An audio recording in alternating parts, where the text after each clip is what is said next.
Différence entre le mental et l'ego.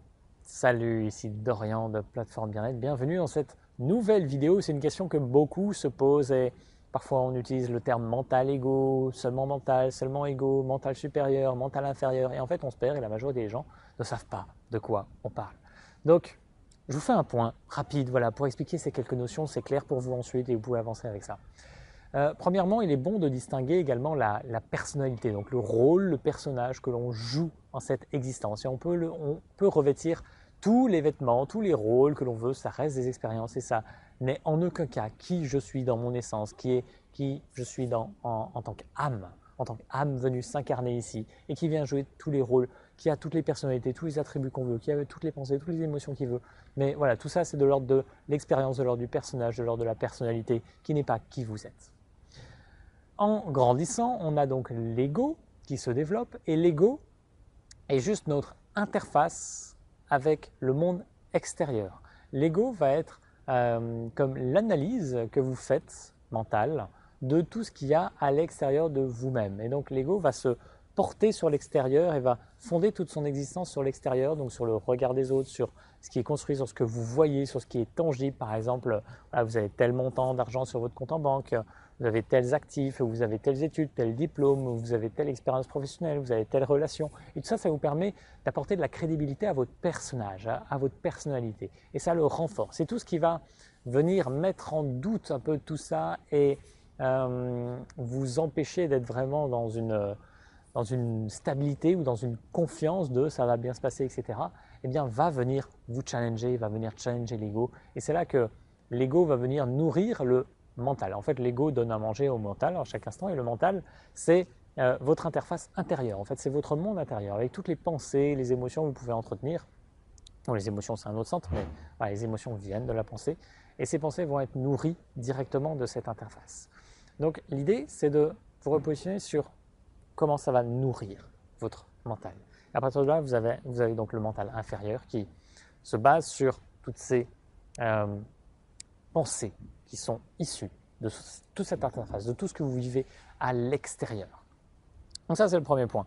Ensuite, vous avez le mental supérieur qui est différent puisque votre mental est créateur dans son essence. Et quand vous portez sur ce mental supérieur, eh bien c'est celui-là qui vous permet de créer tout ce que vous voulez dans votre existence physique, non physique ou quoi que ce soit. Et quand on dit que le mental est créateur, on parle bien du mental supérieur. C'est ce mental supérieur qui crée à chaque instant, qui crée tout ce que vous souhaitez.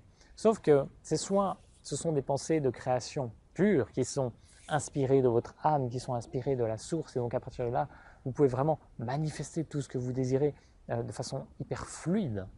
Et donc ça prend pas racine dans l'ego ou dans le monde extérieur. Donc là, à partir de là, vous pouvez vraiment créer des choses absolument merveilleuses. Mais lorsque le mental est nourri de l'ego et commence à avoir des pensées de doute, de peur, tout ça, ça c'est le mental inférieur et qui est nourri tout le temps par l'ego, qui est nourri par cette volonté de survie et d'analyse de l'extérieur pour pouvoir savoir s'il est à la bonne place ou non.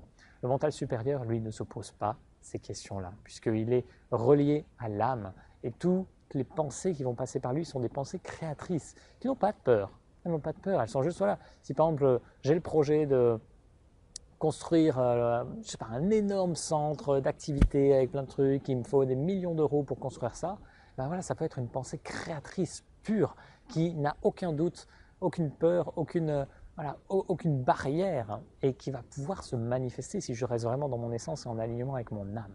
Sauf que si derrière mon ego commence à regarder, ah ouais mais t'as que ça sur ton compte en banque, ah ouais mais t'as pas les compétences, ah ouais mais il te faut 1000 personnes avec des compétences différentes pour arriver à faire tout ça, il faut du soutien, il faut que mes proches me soutiennent, En fait là, vous nourrissez le mental inférieur qui va avoir des doutes, des peurs et qui va démolir en fait tout ça. Avec tout ça, l'ensemble de toutes ces choses-là, c'est des vibrations que vous émettez à chaque instant.